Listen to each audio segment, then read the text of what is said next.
Hello, welcome to my channel. ഇന്ന് നമ്മൾ മാല കെട്ടാൻ പഠിക്കാം. മാല കെട്ടാൻ പഠിച്ചാൽ എന്താ, നമുക്ക് അമ്പലത്തിലേക്ക് പോകുമ്പോൾ കെട്ടിക്കൊണ്ടുപോകാം, പിന്നെ തലയിൽ ചൂടാം, പിന്നെ അത്യാവശ്യം നമ്മൾക്ക് കെട്ടി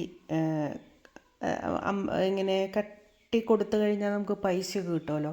അങ്ങനെ അപ്പോൾ മുല്ലപ്പൂവിനൊക്കെ നല്ല വിലയല്ലേ ഇപ്പോൾ. അപ്പോൾ നമ്മൾ കെട്ടിയൊക്കെ കൊടുത്തു കഴിഞ്ഞാൽ അതിലും വില കിട്ടും. കുറേ മുല്ലയുടെ മൊട്ട് കൊണ്ടുവന്ന് വെച്ചിട്ട് നമ്മൾക്ക് വീട്ടിലിരുന്ന് കെട്ടി വിൽക്കാനും പറ്റും, അല്ലെങ്കിൽ നമുക്ക് കട ഇട്ട് അതിൽ വിൽക്കാനും സാധിക്കും. അപ്പോൾ അതിന് വളരെ എളുപ്പത്തിൽ പഠിക്കാവുന്ന ഒരു കാര്യമാണ് മാല കെട്ടൽ എന്ന് പറയുന്നത്. അപ്പോൾ അത് ആദ്യം പലതരത്തിലുള്ള മാല കെട്ടലുണ്ട്. അപ്പോൾ ഇത് വളരെ സിമ്പിളായിട്ട് നമുക്ക് എങ്ങനെ, അതായത് ആദ്യത്തെ പടി ഒരു മാല കെട്ടൽ എങ്ങനെയാണ്, മറ്റേത് ഇങ്ങനെ തിക്കായിട്ടുള്ള മാലകളൊക്കെ നമ്മൾ കാണൂലേ കോവിലൊക്കെ കെട്ടണം, അതെങ്ങനെയാണ് നമുക്കൊന്ന് കാണാം. അപ്പോൾ ആദ്യം തന്നെ ഒരു ഈർക്കിലെടുക്കുക. അപ്പോൾ കുറേ കഷ്ണങ്ങളാക്കുക ആ ഈർക്കിൽ. എന്നിട്ട് ഈ കഷ്ണത്തുമ്പിൽ വേണം നമ്മളിത് പഠിക്കാൻ. ആദ്യം ഈർക്കിലെടുത്തിട്ട് ഒന്ന് ചിറ്റുക ഫസ്റ്റിൽ. അത് നിങ്ങൾ സൂക്ഷിച്ച് വളരെ ശ്രദ്ധിച്ചൊന്ന് കാണാം. ഒരു ഈർക്കിൽ വെച്ചു, അതിൻ്റെ അടിഭാഗത്തായിട്ട് ഒന്ന് ചിറ്റി, വീണ്ടും ഒന്ന്, രണ്ട് മുഴുവനോടെ ചിറ്റുന്നില്ല. എന്നിട്ട് അത് ഇങ്ങനെ കൊളത്തി ഇങ്ങനെ വലിക്കുക. ആദ്യം തെറ്റൊക്കെ ചെയ്യും, അത് അഴിഞ്ഞു പോരും, അതൊക്കെ ഉണ്ടാവും, അത് സാധാരണയാണ്. അത് നമ്മൾ കുറേ നേരം ഇത് വീണ്ടും അഴിക്കുക, വീണ്ടും കെട്ടുക, വീണ്ടും അഴിക്കുക, വീണ്ടും കെട്ടുക.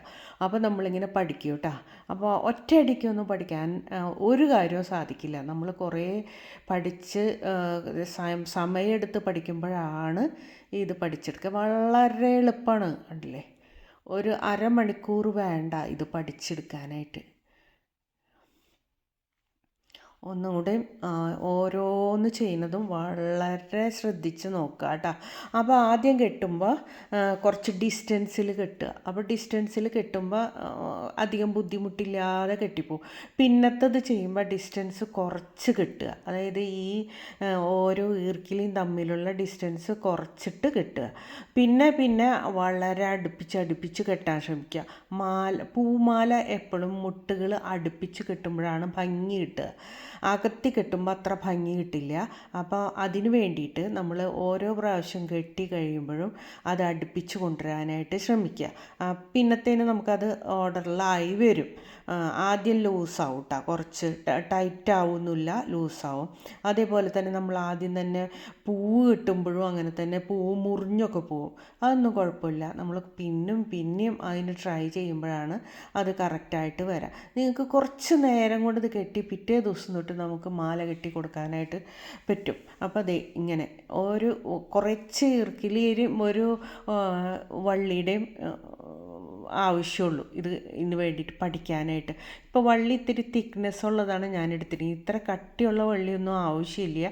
ഇത് നിങ്ങൾക്ക് കാണാൻ കൂടിയാണ് ഞാൻ ഇത്തിരി കട്ടിയുള്ളത് എടുത്തിട്ടുള്ളത് കേട്ടോ. അപ്പോൾ ഇതൊന്ന് ശ്രദ്ധിക്കുക. ഓരോന്നും ഇതേപോലെ തന്നെ ഒന്ന് അടിയിലേക്ക് ഒന്ന് ചിറ്റിയിട്ട് പിന്നെ മുകളിൽ നിന്ന് ഇങ്ങനെ ചിറ്റി വലിക്കുക. അത്രയേ ഉള്ളൂ. ദേ കണ്ട, വളരെ എളുപ്പം. വീട്ടിൽ വെറുതെ ഇരിക്കുമ്പോൾ നമുക്കൊന്ന് പഠിക്കാനുള്ള അറിഞ്ഞിരിക്കുന്നത് എപ്പോഴും നല്ലതാട്ടോ. നമുക്കിങ്ങനെ ഒരു മാല കെട്ടി ഇപ്പോൾ അമ്പലത്തിലേക്ക് പോകുമ്പോൾ കൊണ്ടുപോകാം, അതല്ലെങ്കിൽ ഏതെങ്കിലും ഒരു ഫോട്ടോയിൽ ഇടണമെന്ന് തോന്നിയാൽ അങ്ങനെ ഇടാം. അതല്ല തലയിൽ ചൂടണമെന്ന് വെച്ചിട്ടുണ്ടെങ്കിൽ കുറച്ച് മുല്ലപ്പൂവൊക്കെ വീട്ടിൽ വിരിഞ്ഞ് നിൽക്കുമ്പോഴൊക്കെ നമുക്ക് ചൂടാനൊക്കെ തോന്നില്ലേ. അപ്പോഴും ഇത് ഈസി ആയിട്ട് നമുക്ക് കെട്ടി പഠിച്ചിട്ടുണ്ടെങ്കിൽ സുഖമായിട്ട് കെട്ടി തലയിലൊക്കെ വയ്ക്കാം. അപ്പോൾ നല്ലതല്ലേ. അപ്പോൾ അതിങ്ങനെ, അപ്പോൾ ഈർക്കിലിയുടെ പരിപാടി മാറ്റി കഴിഞ്ഞു കേട്ടോ. നിങ്ങൾക്കത് വേണമെന്നുണ്ടെങ്കിൽ വീണ്ടും ഒന്നും കണ്ടു കഴിഞ്ഞാൽ നമുക്ക് മനസ്സിലാവും. സംശയം ഉണ്ടെങ്കിൽ ഒന്നും കൂടെ നോക്കിയാൽ മതി, ഒരു പെയിൻ്റ് അടിച്ചാൽ മതി. അപ്പോൾ അതേ പൂക്കൾ ഞാൻ കുറച്ച് പൊട്ടിച്ചൂടെ കൊണ്ടുവന്ന് വെച്ചിട്ടുണ്ട്. അപ്പോൾ ഒരു പൂവ് ഇങ്ങോട്ടും ഒരു പൂവ് അങ്ങോട്ടായിട്ട് വയ്ക്കുക. അപ്പോൾ അത് ഈർക്കിലിയെന്ന് സങ്കല്പിക്കുക. ഇതേപോലെ നമ്മൾ ഈർക്കിലി എടുത്തത് കേട്ടോ. അപ്പോൾ ഇതിങ്ങനെ വെച്ചിട്ട് ഇതിൻ്റെ അടിയിലേക്ക് വള്ളി പിടിച്ചിട്ടുള്ളത് കേട്ടോ, അടിയിലേക്ക് ആദ്യത്തത്. എന്നിട്ട് ഒരു ചുറ്റി ഇങ്ങനെ അതിൻ്റെ മുകളിൽ കൂടെ ഇട്ടു. ഇതേപോലെ നമ്മൾ ഈർക്കിലിയിൽ കാണിച്ചത് തന്നെയാണ്. അപ്പോൾ അതൊന്നും കൂടി, ഇപ്പോൾ പൂവ് കുറച്ചും കൂടെ ഡിസ്റ്റൻസിലാണ് ഞാനിത് വെക്കുന്നത്. ഇനി കുറച്ച് നേരം കഴിയുമ്പോൾ നമുക്ക് അടുപ്പിച്ച് കൊണ്ടുവരാം കേട്ടോ. അപ്പോൾ അതേ ഇങ്ങനെ ഒരു ചുറ്റ് ഇങ്ങനെ അടിയിലേക്ക് കണ്ടോ, അത് സെൻറ്ററിൽ വരാൻ നോക്കണം. ആ കെട്ട് അതൊക്കെ പിന്നീട് ആയിക്കോളും. നമുക്ക് മനസ്സിലാവും എവിടെയാണ് മിസ്റ്റേക്ക് എന്ന് നമുക്ക് മനസ്സിലാവും കേട്ടോ. അപ്പോൾ എന്നിട്ട് അത് സൈഡിലേക്ക് ആയിട്ടുണ്ടെങ്കിൽ അതൊന്ന് നടുവിലേക്ക് ആക്കിയിട്ട് ഒന്ന് വലിച്ചു കൊടുക്കുക കേട്ടോ. നടുവിലാണോ എന്ന് നോക്കിയിട്ട് മാത്രം ആ വള്ളി വലിച്ചാൽ മതി. പിന്നെ വീണ്ടും ഇതേപോലെ അപ്പുറത്തോട്ടും ഇപ്പുറത്തോട്ടും ഓരോ പൂവും വെച്ച് ഇതേപോലെ കെട്ടുക. അടുപ്പിച്ച് വരുമ്പോഴാണ് പൂവിന് ഭംഗി ഉണ്ടാവുക കേട്ടോ. തലയിൽ ചൂടുമ്പോഴായാലും നല്ല ഭംഗി ഉണ്ടാവണമെങ്കിൽ ഇതന്നെ കണ്ടോ. നല്ല ഭംഗിയല്ലേ മുടിയിൽ ഇങ്ങനെ പൂവൊക്കെ കെട്ടി വെച്ച് നടക്കണ കാണാനൊക്കെ ഒരു പ്രത്യേക ഭംഗിയാണ്. ഒരു നാടൻ സൗന്ദര്യമൊക്കെ വരണമെങ്കിൽ നിറച്ച് പൂവൊക്കെ ചൂടിയിട്ട് നടക്കണം. ഞാൻ കുറേ ചൂടി നടന്നിട്ടൊക്കെ ഉണ്ട് കേട്ടോ. അപ്പോൾ ചെറിയ പെൺകുട്ടികളൊക്കെ ഉണ്ടെന്ന് വെച്ചിട്ടുണ്ടെങ്കിൽ ഇപ്പോൾ ഈ പൂമാലയൊക്കെ കെട്ടി തലയിൽ വെച്ച് ഇപ്പം ആരല്ലേ അങ്ങനെയൊക്കെ പൂവൊക്കെ ചൂടി നടക്കണം. അപ്പോൾ എന്നാലും അത് കാണാൻ ഭംഗിയാണ് കേട്ടോ. അപ്പോൾ അതേ ഇങ്ങനെ കെട്ടുക. ഇവിടെയൊക്കെ എല്ലാവരും കെട്ടി പൂവൊക്കെ വെച്ചിട്ട് നടക്കുക കേട്ടോ.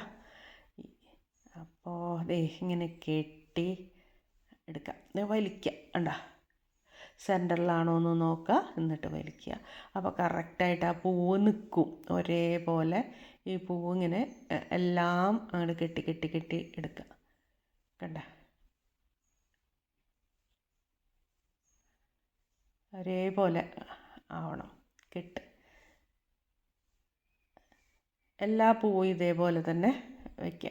അപ്പോൾ ആദ്യം വില കൂടിയ പൂവൊന്നും വേണ്ട. നമ്മൾ പറമ്പിലുള്ള ഏതെങ്കിലുമൊക്കെ പൂക്കളൊക്കെ എടുത്തിട്ട് ഇങ്ങനെ കെട്ടിപ്പിടിക്കുക വെറുതെ ഇരിക്കുമ്പോൾ. അപ്പോൾ വേഗം നമുക്ക് ഒരു രസമാണ്. നമ്മൾ കെട്ടി കെട്ടി അത് ശരിയായി വരുമ്പോൾ നമുക്കൊരു ഇൻട്രസ്റ്റ് കൂടും. അപ്പോൾ കണ്ട, നല്ല പൂമാല റെഡിയായി. കണ്ട, നല്ല ഭംഗിയില്ലേ കാണാനായിട്ട്. അത് നിങ്ങളും ഇതുപോലെ കെട്ടിപ്പിടിക്കുക. അപ്പോൾ കെട്ടിപ്പിടിക്കാനുള്ള ഏറ്റവും സിമ്പിളായ വഴിയാണ് ഞാൻ കാണിച്ചു തന്നത്. അതേപോലെ നിങ്ങൾ കെട്ടിപ്പടിക്കുക. കണ്ടോ, വീട്ടിലിരുന്ന് പഠിക്കാവുന്ന ഒരു കാര്യമാണ്. ഇനി സംശയങ്ങളൊക്കെ തീർന്നല്ലോ. ഇനി എല്ലാവരും പൂമാല കെട്ടാൻ പഠിക്കണം കേട്ടോ. Okay, by.